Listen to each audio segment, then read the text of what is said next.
അപ്പോൾ യാഥാർത്ഥ്യ ബോധം വന്നിരിക്കുന്നു അവസാനം. അത് പൂർണ്ണമാണെന്ന് പറയാനാവില്ല. ഇതൊക്കെ പറയുന്നത് ട്രംപാണ്. ഇപ്പോൾ എപ്പിക് ഫ്യൂരി അവസാനിച്ചിരിക്കുന്നു. അപ്പോൾ ഈ എപ്പിസോഡ് അവസാനിച്ചിരിക്കുന്നു. മറ്റൊരു എപ്പിസോഡ് ഉണ്ടായിക്കൂടാ എന്നില്ല. അനാവശ്യമായ പ്രസ്താവനകൾ ട്രംപിൻ്റെ ഭാഗത്തു നിന്നോ IRGCയുടെ ഭാഗത്തു നിന്നോ ഉണ്ടായില്ല എങ്കിൽ ഒരുപക്ഷെ ഒരു ഡീൽ സ്ട്രൈക്ക് ചെയ്യാൻ സാധിക്കും. പെർമനൻ്റ് അല്ല. ഇത്രയും വലിയ ആൾനാശവും വസ്തുവകകളുടെ നാശവും ഇൻഫ്രാസ്ട്രക്ചർ ഡാമേജും ഉണ്ടായ ഒരു യുദ്ധം അർദ്ധോക്തിയിൽ നിർത്തിപ്പിരിയുന്നു എന്ന് തന്നെയാണ് അർത്ഥം. അതല്ല ആവശ്യം. ഡോക്ടർ മോഹൻ വർഗീസ്, ലോകം കാത്തിരുന്ന ആ വാക്കുകൾ അമേരിക്കൻ ഭരണകൂടം പറഞ്ഞിരിക്കുന്നു.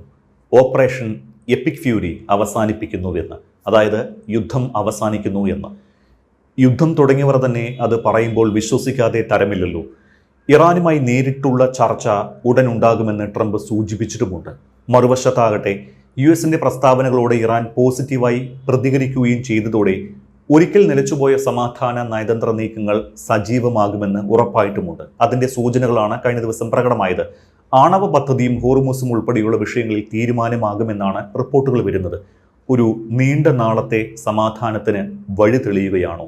ഓപ്പറേഷൻ എപ്പിക് ഫ്യൂരി ഔപചാരികമായി തങ്ങൾ അവസാനിപ്പിച്ചിരിക്കുന്നു എന്നാണ് അമേരിക്കൻ പ്രസിഡന്റ് അമേരിക്കൻ പാർലമെൻറ്റിനോടും അമേരിക്കൻ മാധ്യമങ്ങളോടും റിപ്പോർട്ട് ചെയ്തിരിക്കുന്നത്. അതുകൊണ്ട് ഇനി നേരിട്ട് ഇറാനിൽ ഒരു ആക്രമണം ഉണ്ടാവില്ല എന്ന് പ്രതീക്ഷിക്കാം. പക്ഷേ യുദ്ധസമാനമായ ഉപരോധം തുടരും. ഹോർമൂസിൻ്റെ അമേരിക്കൻ ഉപരോധം, പ്രത്യേകിച്ച് നാവിക ഉപരോധം ഇറാനെതിരെയുള്ളത് തുടരും എന്ന് തന്നെയാണ് ഇതിൽ നിന്നും മനസ്സിലാകുന്നത്. അങ്ങനെയെങ്കിൽ ഇറാനെ പരമാവധി സാമ്പത്തികമായി ഞെരുക്കി ഇറാനെ കൊണ്ട് അനുകൂലമായ രീതിയിൽ സൈൻ ചെയ്യിപ്പിക്കാം എന്നൊരു ചിന്തയാണ്. അതോടൊപ്പം തന്നെ ഓപ്പറേഷൻ എപ്പിക് ഫ്യൂരി ഇറാന് നേരെ നടന്ന ആക്രമണമാണ്. അതേസമയം ഹോർമൂസ് ലിബറേറ്റ് ചെയ്യാൻ ഹോർമൂസിലേക്ക് കടക്കുന്ന കപ്പലുകൾക്ക് തങ്ങൾ അകമ്പടി പോകും. തങ്ങളുടെ സായുധ സേനകൾ, നാവികസേന അകമ്പടി പോകും. അതിന് മറ്റ് രാജ്യങ്ങളൊന്നും തന്നെ പിന്തുണ പറഞ്ഞില്ല എങ്കിലും അമേരിക്ക അത് ചെയ്യും എന്ന് പറഞ്ഞത് അതും ഭാഗികമായി നിർത്തിവെക്കേണ്ട ഒരു അവസ്ഥയിലാണ്. അപ്പോൾ യാഥാർത്ഥ്യ ബോധം വന്നിരിക്കുന്നു അവസാനം. അത് പൂർണ്ണമാണെന്ന് പറയാനാവില്ല. ഇതൊക്കെ പറയുന്നത് ട്രംപാണ്. ഡൊണാൾഡ് ട്രംപിൻ്റെ വാക്കുകൾ വിശ്വസിച്ച് ഒരു കാര്യം വിശകലനം ചെയ്യാൻ നിന്നാൽ യഥാർത്ഥത്തിൽ പലപ്പോഴും വിഡ്ഢിവേഷം കിട്ടുക എന്നതായിരിക്കും ഫലം. അതുകൊണ്ട് ഇപ്പോഴത്തെ നില, ഇപ്പോഴത്തെ പ്രസ്താവന, ലേറ്റസ്റ്റ് സിറ്റുവേഷൻ അനുസരിച്ചുള്ള അപഗ്രഥനം മാത്രമേ നടത്താനാവൂ. അങ്ങനെ നോക്കുമ്പോൾ ഇറാൻ എന്തെല്ലാം വിട്ടുവീഴ്ചകൾ ചെയ്തു, എന്തെല്ലാമാണ് ഓഫർ ചെയ്തിരിക്കുന്നത്. ഇറാൻ്റെ 14 ഇന ഓഫറുകൾ അല്ലെങ്കിൽ 14 നിർദ്ദേശങ്ങൾ, അതിലൊരിടത്തും ആണവ പദ്ധതി നിർത്തിവെക്കുന്നതായിട്ടില്ല. പക്ഷേ അനൗപചാരികമായി പുറത്തിപ്പോൾ കേൾക്കുന്നത് ഒരു ധാരണയിലാവുന്നു എന്ന് പറയുമ്പോൾ തൽക്കാലത്തേക്ക് ആണവ സമ്പുഷ്ടീകരണം നിർത്തിവെക്കാൻ തയ്യാറാണ്. 5 വർഷത്തേക്ക് കണ്ടീഷണലാണ്. പക്ഷേ ഇറാൻ ആവശ്യപ്പെടുന്നത് ഇറാനെതിരെയുള്ള ആക്രമണം പൂർണ്ണമായി അവസാനിപ്പിക്കുക. അതുമാത്രമല്ല, ഭാവിയിൽ ആക്രമണം നടത്തില്ല എന്ന ഉറപ്പ് നൽകുക. ട്രംപ് ഉറപ്പ് നൽകാൻ തയ്യാറല്ല, ഇപ്പോഴും തയ്യാറല്ല. ഇപ്പോൾ എപ്പിക് ഫ്യൂരി അവസാനിച്ചിരിക്കുന്നു. അപ്പോൾ ഈ എപ്പിസോഡ് അവസാനിച്ചിരിക്കുന്നു. മറ്റൊരു എപ്പിസോഡ് ഉണ്ടായിക്കൂടാ എന്നില്ല. അതുകൊണ്ട് ആക്രമണം ഭാവിയിൽ തുടരില്ല എന്നത് പറയാനും ആവില്ല. അതുകൊണ്ട് ആ ഒരു കാര്യത്തിൽ ഒരു സന്നിഗ്ധാവസ്ഥയുണ്ട്. അമേരിക്ക പറയുന്നത് 20 വർഷത്തേക്ക് ആണവ സമ്പുഷ്ടീകരണം നിർത്തിവെക്കണമെന്നാണ്. പക്ഷേ അതേക്കുറിച്ച് യാതൊരു ഔപചാരികമോ അനൗപചാരികമോ ആയ പ്രതികരണങ്ങൾ ഇറാൻ്റെ ഭാഗത്തു നിന്ന് ഉണ്ടായിട്ടില്ല. ഇറാൻ ഇതെല്ലാം പറയുന്നത് പാകിസ്ഥാനിലേക്കാണ്, പാകിസ്ഥാനിലൂടെയാണ്. ഇനി മറ്റൊരു പ്രധാന വിഷയം ഉപരോധം ആണ്. എത്ര കാലം ഉപരോധം തുടരും? ഉപരോധം തുടരുന്നിടത്തോളം കാലം ഇറാൻ പൂർണ്ണമായി യുദ്ധത്തിൽ നിന്ന് പിൻവാങ്ങാനാവില്ല. കാരണം ഇപ്പോൾ അമേരിക്കയ്ക്ക് വേണമെങ്കിൽ ഓപ്പറേഷൻ എപ്പിക് ഫ്യൂരി നിർത്തിവെക്കാം. പക്ഷേ ഇറാൻ അന്ന് പറഞ്ഞൊരു കാര്യമുണ്ട്, നിങ്ങൾക്ക് ആക്രമണം തുടങ്ങാം, എപ്പോൾ അവസാനിപ്പിക്കണം എന്ന് ഞങ്ങൾ തീരുമാനിക്കും. അതിനർത്ഥം ഇറാൻ പറഞ്ഞിട്ടില്ല തങ്ങൾ ഇനിയും ബലപ്രയോഗം നടത്തില്ല എന്ന് ഇറാൻ പറഞ്ഞിട്ടില്ല. കണ്ടീഷണലായി മാത്രമേ ഇറാൻ കാര്യങ്ങൾ പറഞ്ഞിട്ടുള്ളൂ. അതുകൊണ്ട് ഉപരോധം നിലനിൽക്കെ ആ ഉപരോധം പൊളിക്കാൻ വേണ്ടി ഒരു പക്ഷേ ഇറാന് നേരെയുള്ള ഉപരോധം പൊളിക്കാൻ വേണമെങ്കിൽ ചിലപ്പോൾ ഈ ഏതെങ്കിലും രാജ്യത്തെ കപ്പലുകൾ ഇറാൻ്റെ അനുവാദമില്ലാതെ ഹോർമൂസിലേക്ക് പ്രവേശിച്ചാൽ ആക്രമണം നടത്താനുള്ള സാധ്യത തള്ളിക്കളയാനാവില്ലല്ലോ. ഇപ്പോൾ തന്നെ അമേരിക്കൻ യുദ്ധക്കപ്പലുകൾ പ്രവേശിക്കാൻ തുടങ്ങിയപ്പോൾ ഇറാൻ ചേർത്ത് നിന്നു. ഇറാൻ ഗൺബോട്ടുകൾ അവരെ തടഞ്ഞു എന്നതാണ് ഇറാൻ പറയുന്നത്, ഇറാൻ ക്ലെയിം ചെയ്യുന്നത്. പക്ഷേ അമേരിക്ക അത് സ്ഥിരീകരിച്ചിട്ടില്ല. അപ്പോൾ അവിടെ ഹോർമൂസിൽ യുദ്ധ സമാനമായ സാഹചര്യം തുടരുന്നു. ഇറാൻ്റെ അനുവാദത്തോടു കൂടി മാത്രമേ കപ്പലുകൾക്ക് അകത്തേക്ക് പ്രവേശിക്കാനും പുറത്തേക്ക് പോകാനും കഴിയൂ എന്ന നിർദ്ദേശം, എന്ന ഒരു ഇറാൻ്റെ താല്പര്യം, അത് ഒരുപക്ഷെ അംഗീകരിക്കപ്പെടാൻ സാധ്യതയില്ല. യുദ്ധം തുടങ്ങുന്നതിന് മുൻപ്, ഫെബ്രുവരി 28 മുൻപ് നിലനിന്ന ഹോർമൂസിലെ സാഹചര്യത്തിലേക്ക് തിരിച്ചു പോവുക എന്ന അമേരിക്കൻ നിർദ്ദേശം തീർച്ചയായും അത് ഇറാൻ്റെ പരിഗണനയിൽ ഉണ്ടാവും. അത് പരിഗണിക്കപ്പെടാനുള്ള സാധ്യത തള്ളിക്കളയാൻ ആവില്ല. അപ്പോൾ അതാണ് ഹോർമൂസിനെ കുറിക്കുന്നൊരു കാര്യം. 14 കാര്യങ്ങളിൽ ഈ ഹിസ്ബുള്ളയ്ക്കും ഹമാസിനുമുള്ള സഹായം, അതേക്കുറിച്ചൊക്കെയുള്ള കാര്യം ഒന്നും തന്നെ ഇറാൻ സൂചിപ്പിക്കുന്നില്ല. പക്ഷേ അമേരിക്കയുടെ നിർദ്ദേശങ്ങളിൽ കർശനമായ നിർദ്ദേശങ്ങളുണ്ട്. ആണവ ആയുധങ്ങൾ മാത്രമല്ല വിഷയം, സമ്പുഷ്ടീകരണം മാത്രമല്ല വിഷയം, ഇറാൻ്റെ മിസൈൽ പ്രോജക്ട്സ്, ഇറാൻ്റെ മിസൈൽ പദ്ധതിയുമായി ബന്ധപ്പെട്ട് ഒരു തീരുമാനവും ഉണ്ടാകാൻ സാധ്യതയില്ല. കാരണം ഒരു രാജ്യത്തിൻ്റെ ഡിഫൻസ് പ്രിപ്പയർഡ്നെസ്സിൻ്റെ ഒരു ചിഹ്നമല്ലേ മിസൈൽ പ്രതിരോധം. മിസൈൽ ആക്രമണം എന്നത് മാത്രമല്ല, മിസൈൽ പ്രതിരോധം എന്നതും വളരെ പ്രധാനപ്പെട്ടതാണ്. അതിലൊരു തീരുമാനം ഉണ്ടാകാൻ ഒരു സാധ്യതയും ഇല്ല. പിന്നെ ഇപ്പോൾ പറയുന്ന ഇമ്മീഡിയറ്റ് നിർദ്ദേശം എന്താണ്? ഇറാൻ്റെ ആസ്തികൾ വിദേശ രാജ്യങ്ങളിൽ ഉള്ളത് റിലീസ് ചെയ്യും എന്നാണ് പറയുന്നത്. ഹോർമൂസ് തുറന്നു കൊടുത്താൽ ഉടനെ തന്നെ റിലീസ് ചെയ്യും എന്നാണ്. ഇറാൻ പറയുന്നത് അങ്ങനെയല്ല, ഇത് റിലീസ് ചെയ്താൽ ഹോർമൂസ് തുറക്കുന്നതിനെക്കുറിച്ച് ആലോചിക്കും.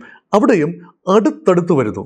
നോക്കൂ, ഇതിൻ്റെ വളരെ ക്ലോസ് ആണ്. അതായത് ഒരു ഡീൽ എന്ന് പറയുന്നത് ഇപ്പോഴത്തെ നിലയിൽ അനാവശ്യമായ പ്രസ്താവനകൾ ട്രംപിൻ്റെ ഭാഗത്തു നിന്നോ IRGCയുടെ ഭാഗത്തു നിന്നോ ഉണ്ടായില്ല എങ്കിൽ ഒരുപക്ഷെ ഒരു ഡീൽ സ്ട്രൈക്ക് ചെയ്യാൻ സാധിക്കും. പെർമനൻ്റ് അല്ല. ഇപ്പോൾ പറയുന്നത് താൽക്കാലിക വെടിനിർത്തൽ, അത് പെർമനന്റ് വെടിനിർത്തലായി മാറിക്കഴിഞ്ഞു. ഏതാണ്ട് ഓപ്പറേഷൻ എപ്പിക് ഫ്യൂരി അവസാനിച്ചു എന്ന് പറയുമ്പോൾ വെടിനിർത്തലായി കഴിഞ്ഞു. അപ്പോൾ ഇനി താൽക്കാലിക യുദ്ധവിരാമമാണ് വേണ്ടത്. അത് ഒരു കാലാവധിയിലേക്കുള്ള യുദ്ധവിരാമമാണ്.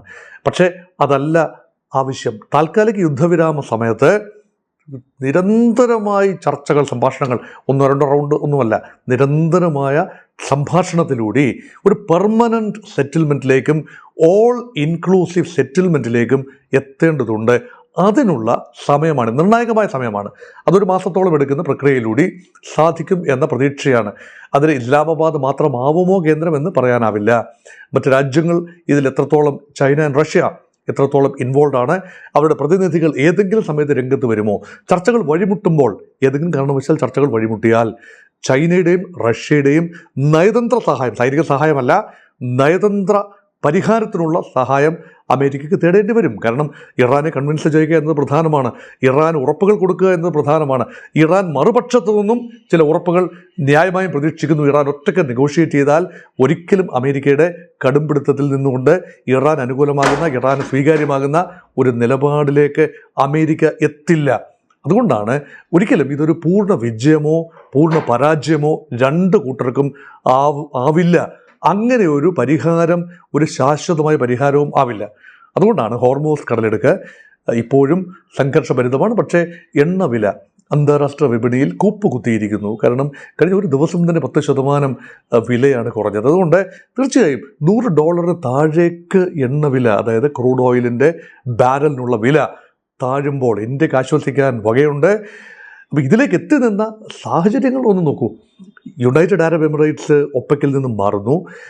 ആ മേഖല അമേരിക്കയുടെ ആ ഒരു സഖ്യത്തിൽ തന്നെ ചില വിള്ളലുകൾ വീഴുന്നു എന്ന് മനസ്സിലാക്കുന്നു. ലോകരാജ്യങ്ങളെ ഒരുമിച്ച്, പ്രത്യേകിച്ച് അമേരിക്കയുടെ നെയ്റ്റോ സഖ്യരാജ്യങ്ങളെ പോലും ഒരുമിച്ച് കൊണ്ടുവരാൻ അമേരിക്ക കഴിഞ്ഞില്ല. നാവിക ഉപരോധത്തിൽ അവരില്ല. ഈ ഓപ്പറേഷൻ എപ്പിക് ഫ്യൂരി അമേരിക്കയുടെയും ഇസ്രായേലിൻ്റെയും മാത്രം ഫ്യൂരിയാണ്. അതുകൊണ്ട് മറ്റ് രാജ്യങ്ങളുടെ പിന്തുണയില്ല. കൂടുതൽ അമേരിക്ക ഒറ്റപ്പെടുന്നു. നയതന്ത്ര തലത്തിൽ ഇറാന് പിന്തുണ ഏറി വരുന്നു. അതേസമയം ഇറാൻ ഒരു ഘട്ടം കടന്ന് ആണവ ആയുധങ്ങൾ കൈവരിക്കണം എന്ന് ആഗ്രഹിക്കുന്ന രാജ്യങ്ങൾ തീരെ കുറവാണ്. അറബ് രാജ്യങ്ങൾ അത് ആഗ്രഹിക്കുന്നില്ല, യൂറോപ്യൻ രാജ്യങ്ങൾ ആഗ്രഹിക്കുന്നില്ല. അത് ഡിബേറ്റബിൾ ഒരു പോയിൻ്റാണ്. എന്തുകൊണ്ടാണ്? ഇസ്രായേലിൻ്റെ കയ്യിൽ ആണവായുധങ്ങൾ സുരക്ഷിതമായിരിക്കും, ചൈനയുടെയും റഷ്യയുടെയും അമേരിക്കയുടെയും കയ്യിൽ സുരക്ഷിതമായിരിക്കും, ഇന്ത്യയുടെയും പാകിസ്ഥാൻ്റെയും കയ്യിലും സുരക്ഷിതമായിരിക്കും. പക്ഷേ ഇറാൻ്റെ കയ്യിൽ അത് സുരക്ഷിതമാകില്ല എന്ന ലോകത്തിൻ്റെ ഒരു മുൻവിധിയാണ് അത് കാട്ടുന്നത്. പക്ഷേ അത് എന്തു തന്നെ ആയിരുന്നാലും ഡിഫാക്റ്റോ രാജ്യങ്ങൾ ആഗ്രഹിക്കുന്നില്ല ഇറാൻ ഇപ്പോൾ ഒരു ആണവായുധങ്ങൾ ശേഖരിച്ചു വെക്കണം, അങ്ങനെ ആണവ പ്രതിരോധം നേടണം എന്ന് പല രാജ്യങ്ങളും പുറത്തു നിന്ന് ആഗ്രഹിക്കുന്നില്ല. ഇറാൻ അത് ആഗ്രഹിക്കുന്നുണ്ട് എങ്കിലും. പക്ഷേ കൺവെൻഷണൽ ആയുധങ്ങൾ മാത്രമേ ഉള്ളൂ ഗൾഫ് രാജ്യങ്ങൾക്കും എന്ന് ഓർക്കണം. എല്ലാ അറബി ഇസ്ലാമിക രാജ്യങ്ങൾക്കും കൺവെൻഷണൽ ആയുധങ്ങളേ ഉള്ളൂ. അതെല്ലാം തന്നെ അവർ തദ്ദേശീയമായി നിർമ്മിച്ചെടുത്തതൊന്നുമല്ല. അത് അമേരിക്ക നൽകിയ ആയുധങ്ങളാണ്. റഷ്യ നൽകിയ ആയുധങ്ങൾ മുതൽ ഇറാൻ സ്വന്തമായി വികസിപ്പിച്ച ആയുധങ്ങൾ മുതൽ എല്ലാം ഇറാൻ്റെ കൈവശമുണ്ട്. അപ്പോൾ അത് നിലനിർത്തിക്കൊണ്ട് ഒരു ബാലൻസ്, ഒരു പാരിറ്റി, ആ പ്രദേശത്തൊരു ശാന്തതയുടെ ഒരു ഏകമാന സ്വഭാവം അതുണ്ടാകണം എന്നും അമേരിക്കയുടെ ആത്യന്തികമായ ഓയിൽ ഇൻട്രസ്റ്റ് അവിടെ പാലിക്കപ്പെടണം എന്നും അമേരിക്ക ആഗ്രഹിക്കുന്നു. അതുകൊണ്ട് വളയ്ക്കുക, ഒടിക്കാൻ പാടില്ല എന്ന പ്രായോഗിക ചിന്ത അവസാനം ഡൊണാൾഡ് ട്രംപിനും അമേരിക്കൻ തിങ്ക് ടാങ്കുകൾക്കും വന്നിരിക്കുന്നു. അപ്പം തീർച്ചയായും ജെ ഡി വാൻസിൻ്റെയൊക്കെ ഒരു തന്ത്രപരമായ സമീപനം വളരെ പ്രധാനമാണ്. അമേരിക്കയുടെ ട്രംപ് ഒഴികെയുള്ള അമേരിക്കയുടെ വാർ പ്ലാനേഴ്സ് അവരൊക്കെ തന്നെ ട്രംപിനെ സ്നേഹപൂർവ്വം ഉപദേശിച്ചിട്ടുണ്ടാകാം. ഏറ്റവും കൂടുതൽ സമ്മർദ്ദം ചെലുത്തിയിട്ടുള്ളത് ഗൾഫ് രാജ്യങ്ങൾ തന്നെയാവും. ഇൻവെൻട്രീസ് പെരുകുകയാണ്. സംഭരണശാലകളിൽ എണ്ണ സംഭരിക്കാൻ സ്ഥലമില്ല. അതുകൊണ്ട് അറബി രാജ്യങ്ങൾക്ക്, പ്രത്യേകിച്ച് സൗദി അറേബ്യ ഉൾപ്പെടെയുള്ള രാജ്യങ്ങൾക്ക് എണ്ണ വിൽക്കണമെങ്കിൽ ഹോർമൂസ് തുറക്കണം. സൗദി ഇപ്പോൾ മറ്റൊരു പ്ലാൻ കൊണ്ടുവരുന്നു. യൂറോപ്പിലേക്ക് എണ്ണ കൊണ്ടുപോകാൻ വേണ്ടി ഇപ്പം ജിദ്ദ ഒക്കെ കേന്ദ്രമാക്കി വലിയ മറ്റ് തുറമുഖങ്ങൾ, പടിഞ്ഞാറൻ തുറമുഖങ്ങൾ ഒക്കെ കേന്ദ്രമാക്കി ഒരു സമാന്തര പാത, ഇപ്പോൾ സൗദിയുടെ തെക്ക് പടിഞ്ഞാറ് മുതൽ വടക്ക് കിഴക്ക് വരെയുള്ള കുറുകെ ഒരു പൈപ്പ് ലൈൻ ഇട്ടുകൊണ്ട് എണ്ണ പമ്പ് ചെയ്ത് അങ്ങോട്ടും ഇങ്ങോട്ടും, അതായത് ചെങ്കടൽ മേഖലയിൽ നിന്നും എണ്ണ കരയിലൂടി പേർഷ്യൻ ഗൾഫിലേക്ക് എത്തിക്കാനും തിരിച്ചും ഒക്കെയുള്ള സംവിധാനം സൗദി ഒരുക്കിക്കൊണ്ടിരിക്കുന്നു. ഇതൊക്കെ സമയമെടുക്കുന്ന കാര്യമാണ്. യൂറോപ്പിലേക്കുള്ള ഒരു എണ്ണ വ്യാപാരം അത് ചെങ്കടൽ, അതുപോലെ ചെങ്കടൽ കടന്ന് സൂയസ് കനാലും കടന്ന് മധ്യധരണ്യാഴിയിലൂടെ യൂറോപ്യൻ രാജ്യങ്ങളിൽ എത്തത്തക്ക രീതിയിലുള്ളൊരു സംവിധാനമാണ് ഇപ്പോൾ സൗദി അറേബ്യ എൻവിസേജ് ചെയ്യുന്നത്. യൂറോപ്പും ആ വഴി ചിന്തിക്കുന്നു. അപ്പോൾ ഹൂതികളുടെ ആക്രമണ ഭീഷണി ഇല്ലാതെ, ഹൂതികളുടെ ആക്രമണ ഭീഷണി കുറച്ചുകൂടെ തെക്കാണ്. അതായത് പേർഷ്യൻ ഗൾഫ് മേഖലയിലല്ല ഹൂതികളുള്ളത് ബാബ് എൽ മന്ദേബിനടുത്തുള്ള ചെങ്കടലിലേക്കുള്ള പ്രവേശന കവാടത്തിന് അടുത്താണ്. അതിനേക്കാൾ കുറെ വടക്ക് മാറിയാണ് ഈ സൗദി അറേബ്യയുടെ പടിഞ്ഞാറൻ തുറമുഖങ്ങൾ. ആ തുറമുഖങ്ങളിൽ നിന്നും മറ്റ് ആക്രമണ ഭീഷണി ഒന്നുമില്ലാതെ തന്നെ സൂയസ് കനാലിലേക്ക് എണ്ണ എത്തിക്കാൻ കഴിയും. സൂയസ് കനാൽ കടന്നു കഴിഞ്ഞാൽ, അത് ഈജിപ്തിൻ്റെ ഭാഗത്തൂടാണല്ലോ പോകുന്നത്, അത് കടന്നു കഴിഞ്ഞാൽ പിന്നീട് എണ്ണ സുഗമമായി എത്തിക്കാൻ കഴിയും യൂറോപ്യൻ വിപണികളിലേക്ക്. ഇതാണ് ഇപ്പോഴത്തെ പ്ലാൻ. പക്ഷേ അതൊക്കെ ഏറെ ചിലവുള്ള കാര്യമാണ്, ഏറെ ലോജിസ്റ്റിക്കൽ നൈറ്റ്മെയർ ഉള്ള കാര്യങ്ങളാണ്. അടിസ്ഥാന സൗകര്യങ്ങൾ കൂടുതലായി ഒരുക്കണം. സൗദി അറേബ്യയുടെ പല ഭാഗത്തു നിന്നും എണ്ണ സൗദി അറേബ്യയുടെ പടിഞ്ഞാറൻ തുറമുഖങ്ങളിൽ എത്തിക്കാൻ കഴിയണം. ഇപ്പോൾ കിഴക്കൻ തുറമുഖങ്ങളിലാണ്, അതായത് ചെങ്കടൽ തീരത്തെ തുറമുഖങ്ങളിലാണ് കൂടുതൽ എണ്ണ ഉള്ളത്. അപ്പോൾ അത് പടിഞ്ഞാറേക്ക് കൊണ്ടുവരണമെങ്കിൽ വലിയ ഒരു ബുദ്ധിമുട്ട് അവിടെ ഉണ്ട്. ഇതെല്ലാം തന്നെ പരിഗണനാ വിഷയങ്ങളാണ്. അതുകൊണ്ട് ഞാനിത് കൺക്ലൂഡ് ചെയ്യുന്നതിന് മുമ്പ് ഒരു കാര്യം പറയട്ടെ. ദ ജിയോ പൊളിറ്റിക്കൽ കൺസിഡറേഷൻസ് മാറുകയാണ്, സ്ട്രാറ്റജിക് പ്രയോറിറ്റീസ് മാറുകയാണ്. മധ്യ പൗരസ്ത്യ പ്രദേശത്തിൻ്റെ ആകമാന രാഷ്ട്രീയ ചിത്രം മാറുകയാണ്. അവിടെ റീഅലൈൻമെൻറ്റ് പലതും സംഭവിക്കും. റാഡിക്കൽ റീഅലൈൻമെൻ്റ് അല്ല, അമേരിക്കയുടെ എക്സ്പോഷർ പൂർവാധികം ശക്തമായി ഉണ്ടാകാനുള്ള സാധ്യതയില്ല. അതുകൊണ്ട് ആ exposure, American military defence involvement in west Asia കുറഞ്ഞു വരും എന്നതിൻ്റെ ആദ്യ സൂചനകളാണ്. ഇതൊരു ബാധ്യതയാകുന്നു എന്ന് വളരെ സൈലൻ്റായി ഗൾഫ് രാജ്യങ്ങളുടെ ഇടയിൽ ഒരു സംസാരമുണ്ട്. ഇപ്പോൾ ഇറാനുമായി ശാശ്വതമായ ഒരു സമാധാനത്തിന് ഒരു നാന്ദി കുറിക്കുന്നതാവണം ഈ കരാർ, അമേരിക്ക ഇറാൻ കരാർ. അതിൽ ഗൾഫ് രാജ്യങ്ങൾക്ക് പങ്കാളിത്തം ഉണ്ടാവുമോ അറിയില്ല. ഞാൻ എക്കാലത്തും ആർട്ടിക്കുലേറ്റ് ചെയ്തിരുന്നത് സമഗ്ര കരാറാണ്. ഗൾഫ് രാജ്യങ്ങളെ ഉൾപ്പെടെ GCC രാജ്യങ്ങളെ, പ്രത്യേകിച്ച് സൗദി, UAE ഉൾപ്പെടെ രാജ്യങ്ങളെ കൂടെ ഉൾപ്പെടുത്തി, ഇസ്രയേലിനെയും കൂടെ ഉൾപ്പെടുത്തി, ഇറാൻ, ഇസ്രയേൽ, സൗദി, UAE ഇതെല്ലാം ചേർന്ന ഒരു മേഖല കരാർ. കാരണം ഈ രാജ്യങ്ങളെല്ലാം നേരിട്ടും അല്ലാതെയും യുദ്ധത്തിൽ ഇൻവോൾവ് ആണ്. അപ്പോൾ അതുകൊണ്ട് ആ കരാറാണ്. അത് സാധ്യമാകുന്നില്ലെങ്കിൽ ഇപ്പോൾ പാകിസ്ഥാൻ പ്രക്രിയയിൽ അമേരിക്കയും ഇറാനും മാത്രം ചേർന്ന ഒരു കരാറാണ്. അത് സാധ്യമാവുമെങ്കിൽ അൾട്ടിമേറ്റ്ലി മേഖലയെ ശുദ്ധീകരിക്കുന്ന മറ്റൊരു കരാറിലേക്ക് എത്തിച്ചേരാൻ കഴിയണം. അവിടെ ഇസ്രയേൽ രംഗത്ത് വന്നേ പറ്റൂ. ഇസ്രയേലുമായി കരാർ കൊണ്ട് യുദ്ധം ഒഴിവാകുമെന്നൊന്നും ചിന്തയൊന്നും എനിക്കില്ല. പക്ഷേ കരാർ ഒരു പ്രതിരോധമാണ്, അതൊരു തീർച്ചയായും ഒരു കമ്മിറ്റ്മെൻറ്റാണ്. അത്രയുമെങ്കിലും സാധിച്ചില്ല എങ്കിൽ ഇത്രയും വലിയ ആൾനാശവും വസ്തുവകകളുടെ നാശവും ഇൻഫ്രാസ്ട്രക്ചർ ഡാമേജും ഉണ്ടായ ഒരു യുദ്ധം അർദ്ധോക്തിയിൽ നിർത്തി പിരിയുന്നു എന്ന് തന്നെയാണ് അർത്ഥം. അതല്ല ആവശ്യം. അതുമാത്രമല്ല, കൂടുതൽ എണ്ണ ഉത്പാദനം അവിടെ ഉണ്ടാവണം. അമേരിക്കയുടെ ഒരു അൾട്ടിമേറ്റ് ഡിസൈൻ എന്ന് പറയുന്നത് ഗൾഫ് മേഖലയിൽ നിന്നും എണ്ണ ഉത്പാദനവും വിതരണവും മറ്റ് കേന്ദ്രങ്ങളിലേക്ക്, വെനിസ്വേല ഉൾപ്പെടെ, ഇനി അമേരിക്കയുടെ തന്നെ ടെറിട്ടറി ഉൾപ്പെടെ, അമേരിക്കയുടെ അലാസ്കയിൽ ഇഷ്ടംപോലെ എണ്ണയുണ്ട്, അവിടേക്കൊക്കെ എണ്ണ ഉത്പാദനവും അവിടെ നിന്നുള്ള വൻപൻ വിതരണവും ഉണ്ടാകണം. അതിനൊരു നാന്ദിയായി, ഇതിനൊരു തുടക്കമായി കുറിക്കുകയാണ്. ഇപ്പോൾ ഗൾഫ് രാജ്യങ്ങൾ അത് മനസ്സിലാക്കുന്നുണ്ടെങ്കിൽ നല്ലത്. അതുമാത്രമല്ല, ഡോളറിൻ്റെ അധീശത്വം നിലനിർത്താൻ വേണ്ടിയാണ് അമേരിക്ക പലതും ചെയ്യുന്നത് എന്ന് ഒരിക്കൽ കൂടി പ്രിയപ്പെട്ട പ്രേക്ഷകരെ ഓർപ്പിക്കട്ടെ. അല്ലാതെ ഇതൊന്ന് ഈ ഇറാൻ്റെ ആണവായുധങ്ങൾ ഉണ്ടാക്കുന്ന ഭീഷണിയാണ് യഥാർത്ഥത്തിൽ അമേരിക്കയുടെ ഈ ആക്രമണത്തിന് പിന്നിൽ എന്ന് ഓണസ്റ്റായിട്ട് വിശ്വസിക്കാൻ പ്രയാസമുണ്ട്. അത് പല കാരണങ്ങളിൽ ഒന്നും മാത്രമാണ്. യഥാർത്ഥത്തിൽ American involvement, American presence, American dominance, American hegemony എല്ലായിടത്തേതും പോലെ ഗൾഫിലും നിലനിൽക്കണം. ഡോളറിൻ്റെ അപ്രമാദിത്വം നിലനിൽക്കണം. ഇതിനുവേണ്ടി അമേരിക്ക ചെയ്യുമ്പോൾ മറുപക്ഷത്തിന് ബാലൻസ് വേണം. അതിന് ഗൾഫ്, UAE പോലെയുള്ള ഗൾഫ് രാജ്യങ്ങൾ കൂടി സഹകരിക്കണം. അല്ല, അമേരിക്കയുടെ വാക്ക് കേട്ട് ഒപ്പക്കിൽ നിന്ന് പുറത്തു പോകുന്നത് തൽക്കാലത്തേക്ക് ഇന്ത്യക്കുൾപ്പെടെ സഹായകരമാവും എങ്കിലും അമേരിക്കയുടെ എണ്ണ വിപണിയിൽ അമേരിക്കയ്ക്കുള്ള പൂർണ്ണമായ പിടി മുറുക്കിക്കഴിഞ്ഞാൽ വീണ്ടും എണ്ണവില ഒരുപക്ഷെ കുതിച്ചു വരാം. അറിയില്ല, നമുക്കറിയില്ല. ഒപ്പക്കിനെയാണ് ഇപ്പോൾ ഭയക്കുന്നത്. ഇന്ത്യ ഉൾപ്പെടെ ഇപ്പോൾ ഭയക്കുന്നത് ഒപ്പക്കിൻ്റെ കാർട്ടലിനെയാണ്, അല്ലെങ്കിൽ ഒപെക് പ്ലസ്. പക്ഷേ അമേരിക്കയെ ഭയക്കേണ്ടി വരും. അമേരിക്ക വെനിസ്വേല ടീം എന്ന് പറയുമ്പോൾ അത് വലിയൊരു ഒരു ടീമല്ലേ.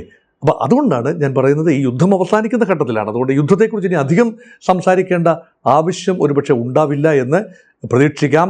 ഇനിയുള്ള യുദ്ധം സാമ്പത്തിക രംഗത്തെ യുദ്ധം, അതായത് പുനഃക്രമീകരണം, ലോക സമ്പദ് വ്യവസ്ഥയുടെ പുനഃക്രമീകരണമാണ് ഇനിയുള്ള നാളുകളിൽ കൂടുതലായി ചർച്ച ചെയ്യാൻ പോകുന്നത്.